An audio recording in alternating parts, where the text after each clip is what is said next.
নমস্কার বন্ধুরা, তিন দিদির হেসেলের আরও একটা নতুন এপিসোডে আপনাদের সবাইকে স্বাগত জানাই।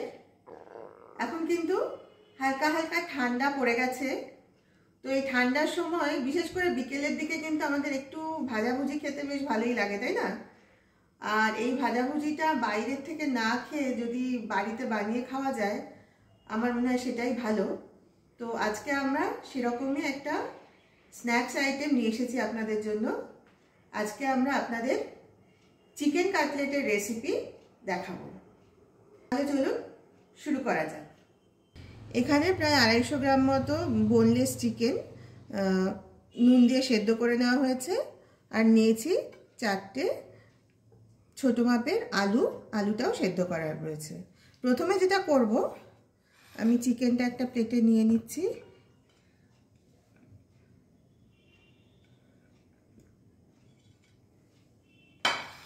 এবার এই চিকেনের টুকরোগুলো আমি হাত দিয়ে এইভাবে ছাড়িয়ে ছাড়িয়ে নেব।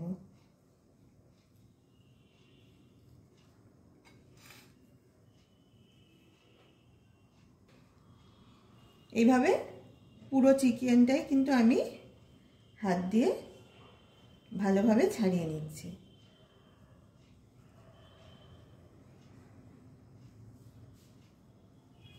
এবার আমি চিকেনের প্লেটটা সরিয়ে দিলাম, নিয়ে নিলাম এই আলুর প্লেটটা, আর নিয়েছি একটা গ্রেটার। এবার এই সেদ্ধ আলুগুলো আমি এই গ্রেটার দিয়ে গ্রেট করে নেব। এটা আপনারা হাত দিয়েও করতে পারেন, কিন্তু অনেক সময় কি আলুর ভেতর দিকটা একটু শক্ত থেকে যায়, তো সেটা হাত দিয়ে মাখার সময় একটু অসুবিধা হয়। তাই গ্রেটার দিয়ে গ্রেট করে নিলে পুরোটাই সুন্দরভাবে মাখা হয়ে যাবে।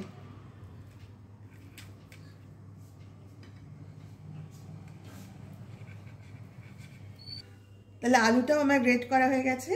এবার আমি আলু আর চিকেনটা একসাথে ভালোভাবে মেখে নেব।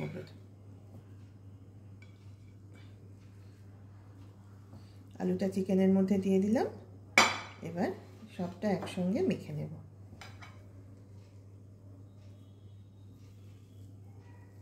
এইভাবে চিকেন আর আলু সেদ্ধটা একসাথে মেখে নিয়েছি। এবার আমরা চলে যাব রান্নাঘরে। রান্নাঘরে এসে গ্যাস জ্বেলে গ্যাসে কড়াই বসিয়ে দিয়েছি। এবার কড়াইতে দিয়ে দিচ্ছি পরিমাণ মতো সর্ষের তেল।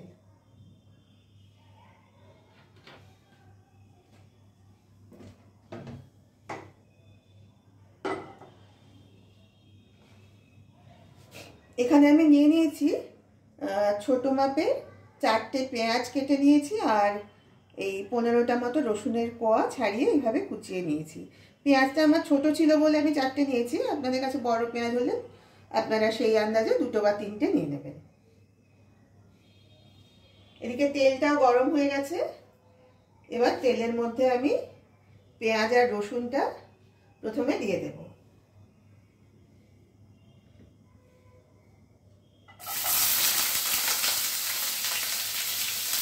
প্রথমে রসুন কুচিটা দিলাম, তারপরে দিয়ে দিচ্ছি কেটে রাখা পেঁয়াজটা।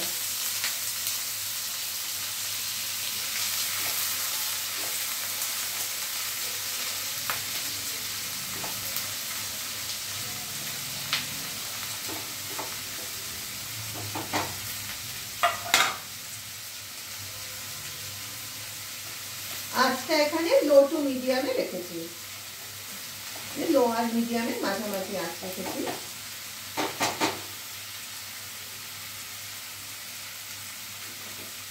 দিয়ে দিচ্ছি এই ছোট চামচে 1 চামচে একটু কম পরিমাণ নুন। আমরা কিন্তু চিকেন আর আলুটা নুন দিয়ে সেদ্ধ করেছি, সেইভাবে কিন্তু নুনটা আন্দাজ করে দিতে হবে।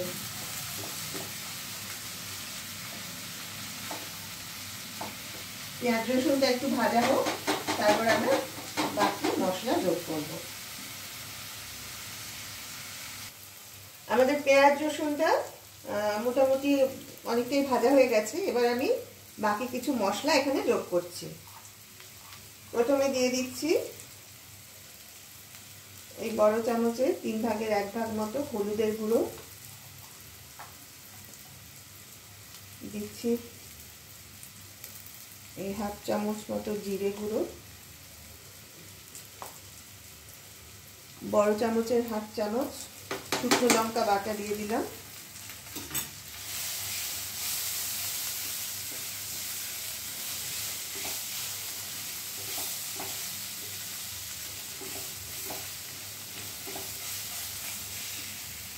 আর দিচ্ছি একটু গোলমরিচের গুঁড়ো।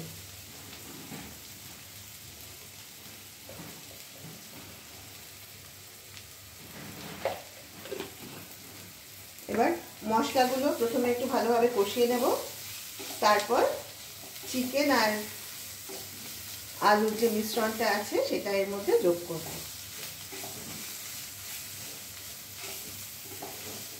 আমাদের মশলাটা কিন্তু কষানো হয়ে গেছে। এবার আমরা এই চিকেন আর আলুর মিশ্রণটা এর মধ্যে দিয়ে দিচ্ছি। এবার এই মিশ্রণটা খুব ভালোভাবে চিকেন আর আলুর সাথে মিশিয়ে দেব।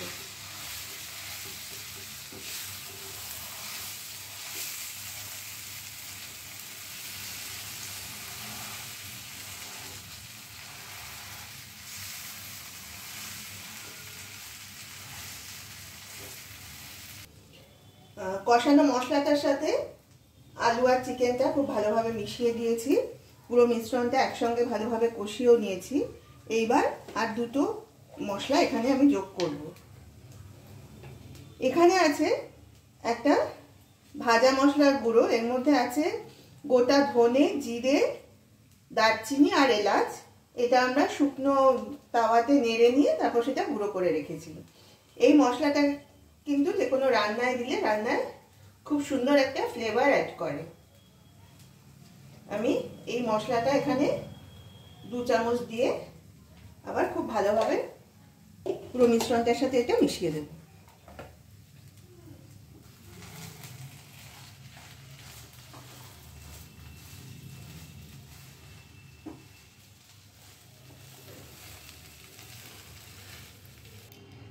এই কাটলেটের মিশ্রণটা আমি এটা প্লেটে ঢেলে নিয়ে এসেছি। এটা একটু সময় ফ্যানের নিচে রাখবো ঠান্ডা হওয়ার জন্য, তারপরে আমরা এটাকে কাটলেটের শেপে তৈরি করব।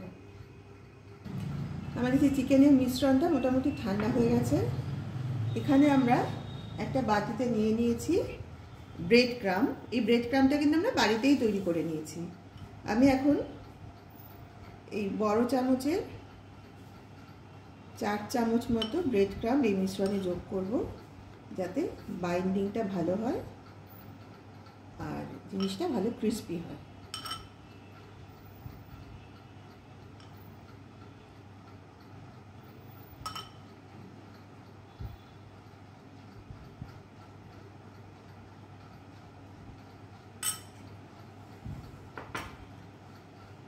আমি ব্রেড ক্রামটা এইভাবে এই চিকেনের মিশ্রণের মধ্যে ভালোভাবে মেখে নিলাম। তবে আপনাদের বলে দিই, 4 চামচ ব্রেড ক্রাম দেওয়ার পরেও মনে হচ্ছিল মিশ্রণটা একটু নরম রয়েছে, তাই জন্য আমি পরে আরও 2 চামচ ব্রেড ক্রাম কিন্তু এর মধ্যে যোগ করেছি। এবার পুরোটা এই মিশ্রণের সাথে ভালোভাবে মিশিয়ে নিচ্ছি, তারপরে আমরা কাটলেটগুলো তৈরি করব। আমাদের এই চিকেনের মিশ্রণটা কিন্তু তৈরি হয়ে গেছে। আমি হাতে একটু তেল নিয়ে নিলাম, 2 হাতে তেল লাগিয়ে নিলাম। এবার এই মিশ্রণটা থেকে আমরা কাটলেটগুলো তৈরি করে নেব।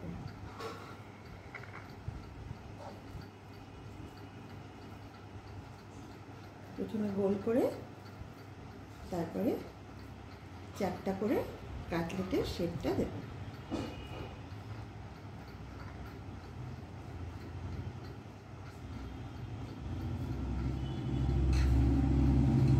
চিকেনের মিশ্রণটা দিয়ে আমি এইভাবে কাটলেটের শেপে তৈরি করে নিয়েছি। এখানে আমি একটা প্লেটে নিয়ে নিয়েছি বিস্কিটের গুঁড়ো। এবার আমি এক একটা করে কাটলেট তুলে নেব। নিয়ে প্রথমে বিস্কিটের গুঁড়োয় ভালোভাবে কোট করব।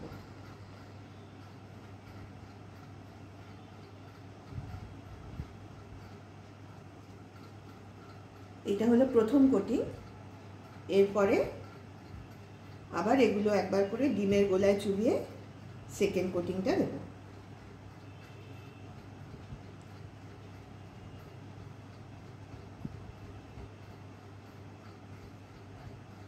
আমাদের সব কটা কাটলেটে কিন্তু ফার্স্ট কোটিংটা বিস্কিট গুঁড়ো দিয়ে দেওয়া হয়ে গেছে।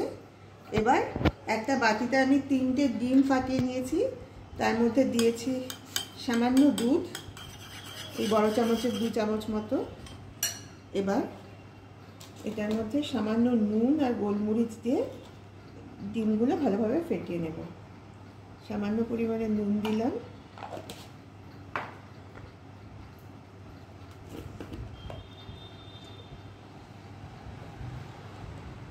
ছোট চামচের হাফ চামচ মতো গোলমরিচের গুঁড়ো যোগ করলাম।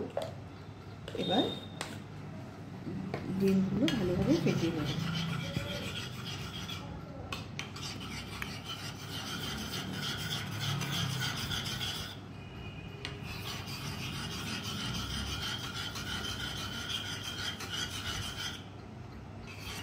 হয়ে গেছে ভালোভাবে। এবার আমি আবার এক একটা করে কাটলেট তুলে নেব, নিয়ে প্রথমে এই ডিমের গোলায় চুবিয়ে নেব, তারপর আবার বিস্কিটের গুঁড়ো দিয়ে আরেকটা সেকেন্ড কোটিং দেব।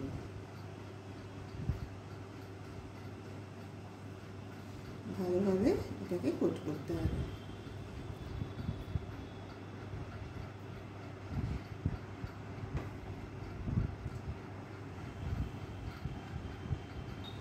আমাদের সব কাটলেটগুলো কিন্তু রেডি হয়ে গেছে। এবার তেল গরম করে ভেজে নিলেই হলো। তাহলে এবার আমরা চলে যাচ্ছি রান্নাঘরে। আমরা রান্নাঘরে এসে গ্যাস জেলে কড়াই বসিয়ে দিয়েছি। কড়াইতে দিয়ে দিয়েছি পরিমাণ মতো সাদা তেল। তেলটা অলরেডি গরম হয়ে গেছে।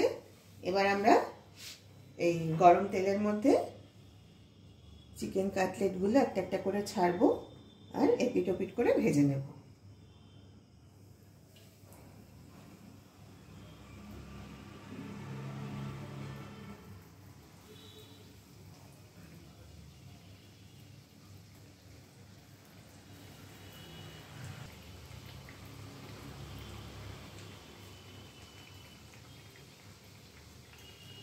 কাটলেটের একটা দিক ভাজা হয়ে গেছে, আমরা তাই কাটলেটগুলো এবার উল্টে দিয়েছি অন্য দিকটা ভালোভাবে ভেজে নেওয়ার জন্য। চলে এসেছে গরম গরম চিকেন কাটলেট। আমি তো মেয়োনিজের সাথে এগুলো পরিবেশন করলাম। আপনারা কিন্তু চাইলে আপনাদের পছন্দের যে কোনো সসের সাথে এটা ট্রাই করতে পারেন। আপনাদের শীতের সন্ধে যে একেবারে জমে উঠবে এই ব্যাপারে কিন্তু কোনো সন্দেহ নেই। আর ভিডিওটা যদি দেখে আপনাদের ভালো লাগে তাহলে প্লিজ অবশ্যই লাইক, কমেন্ট আর শেয়ার করে আমাদের সাথে থাকবেন। যারা ইউটিউব থেকে আমাদের এই তিন দিদির হেসেল চ্যানেলটাকে দেখছেন তাদের সবার কাছে আমাদের অনুরোধ, আপনারা প্লিজ আমাদের এই চ্যানেলটাকে সাবস্ক্রাইব করে আমাদের পাশে থাকুন এবং পাশে বেল আইকনটা প্রেস করে দিন, যাতে আমরা যখনই এই ধরনের কোনো নতুন রেসিপি আমাদের চ্যানেলে আপলোড করব তার নোটিফিকেশান কিন্তু আপনাদের কাছে পৌঁছে যাবে। আর যারা ফেসবুক থেকে দেখছেন তাদের কাছে অনুরোধ রইল তিন দিদির হেসেল পেজটা ফলো করে আমাদের পাশে থাকার জন্য। আজ তাহলে এই পর্যন্তই। সবাই ভালো থাকবেন। আবার খুব শিগগির আপনাদের সঙ্গে দেখা হবে একটা নতুন স্বাদের রেসিপি নিয়ে। নমস্কার।